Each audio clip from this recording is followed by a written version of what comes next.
These are my magical garden beds. They're wicking beds. Welcome to my two-part series about wicking beds. In this video, I'll explain what a wicking bed is, how it works, and why we decided to build them the way that we did. All 5 of these are connected with one fill point. And at the end of the video, I'll reflect on how they performed over the 6 months that we've had them. I'll list the pros and cons I've discovered, and I'll let you know whether I think they're worth the effort to build. Then next fortnight, I'll share the step-by-step video of how we built these beds, so you can make some too. So make sure you hit subscribe so you can be notified when that video comes out. But for now, let's chat about the magic of wicking beds. Hang on, what even is a wicking bed? A wicking bed is essentially a self-watering garden bed. The soil is so moist without me having to water it. They come in all shapes and sizes, and you can make them out of a variety of different materials. But a common one for a full-size garden bed is to use food-safe IBC tanks cut in half, which is what we decided to do. Oh, that sounds too good to be true. How does it work? I'm getting there. A reservoir at the bottom is filled with water and some form of wicking material like gravel, scoria, or I've seen some people use sand. On top of the gravel is a layer of fabric to separate the soil layer, which sits on top.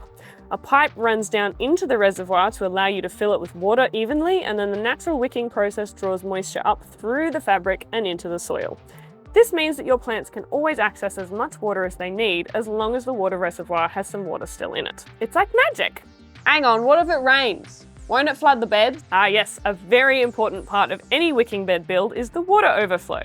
You must make sure there's somewhere for excess water to go, otherwise you will flood your beds anytime it rains. So usually it's set to the same level as the gravel reservoir.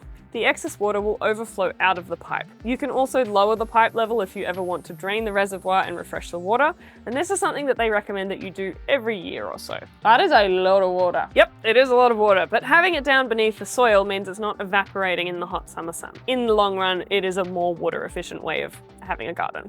And it's really good for growing tomatoes, cucumbers, eggplants, all of the crops that like really consistent water supply and a lot of it. All right, so why did you go and make it even more complicated by joining them all together? So our current veggie garden design has 4 rows of 5 IBC wicking beds in it. That's a total of 20 fill points if each IBC bed had its own inlet pipe for refilling. That's going to add up to a lot of time waiting for one to fill and then moving the hose to the next one and so on and so forth.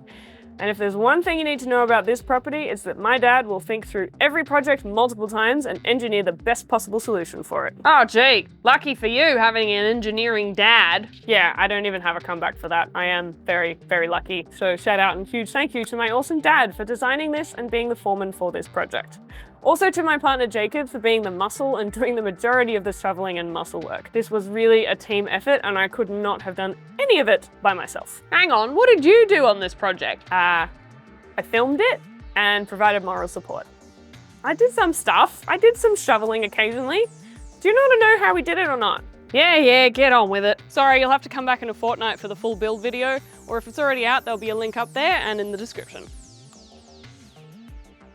Carry on. How long did this whole process take you? Well, we didn't work on it every day, but probably about a month all up. Quit! That's too hard. And the editing of these videos took me like 6 months to get to.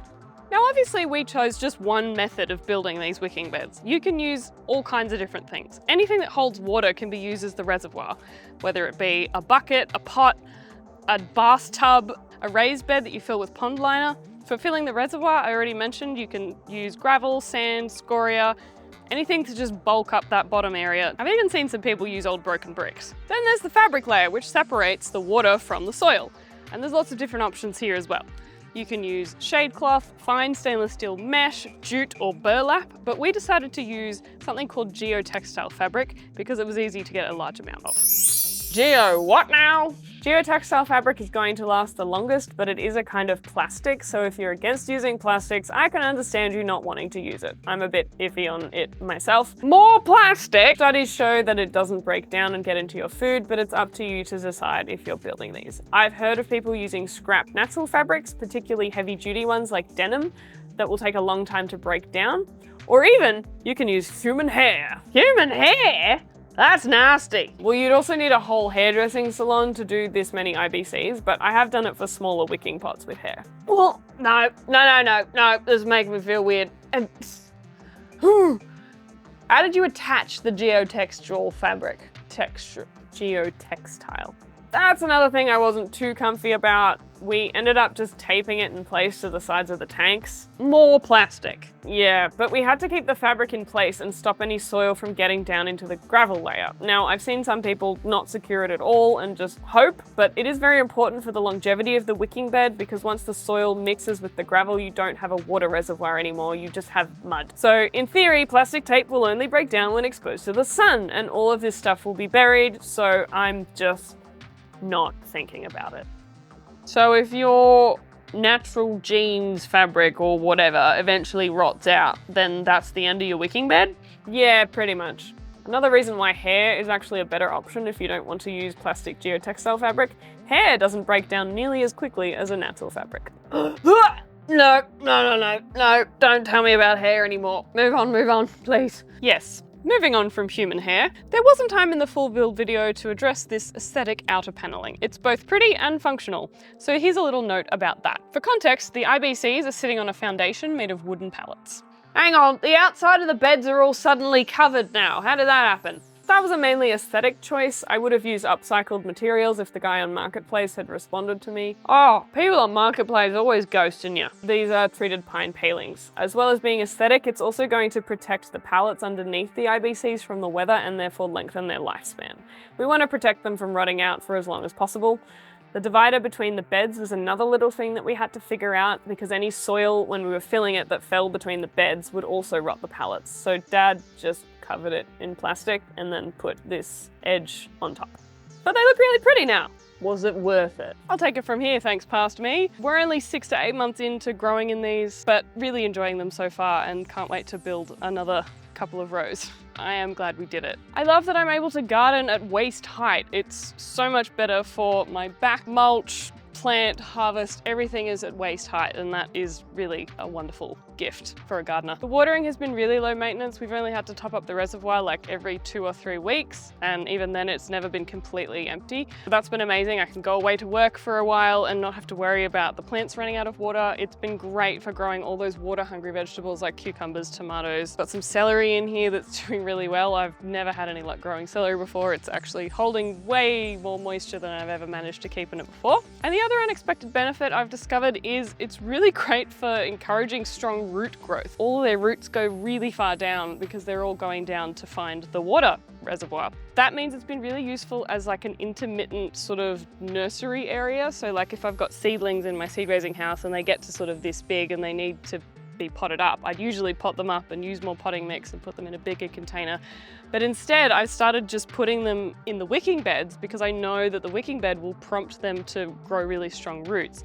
And then when they've gotten a little bit bigger in the wicking bed, I can put them out somewhere else in the garden. So that's been an unexpected benefit. There are a couple of things you need to be aware of if you're planning on putting wicking beds into your system.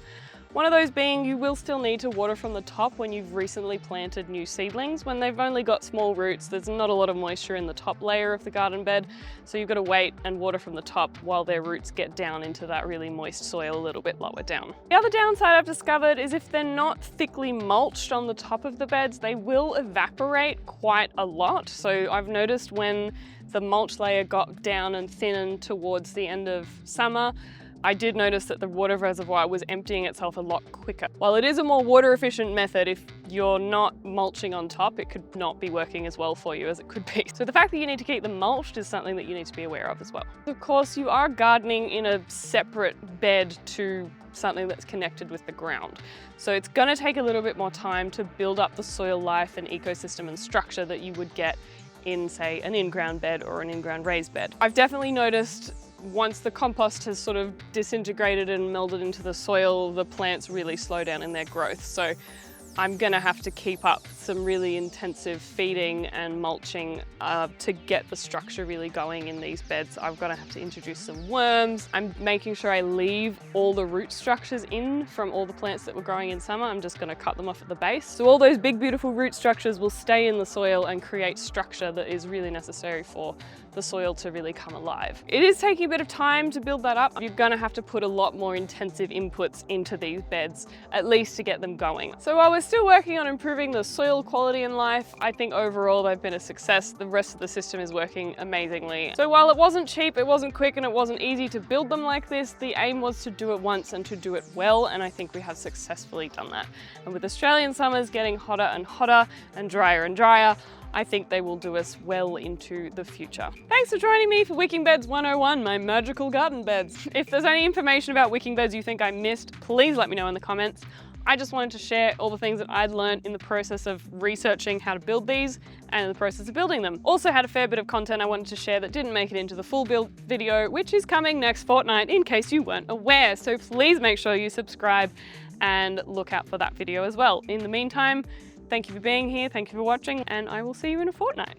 Bye! Hey, come back, son, I'm balanced for you. There's the sun.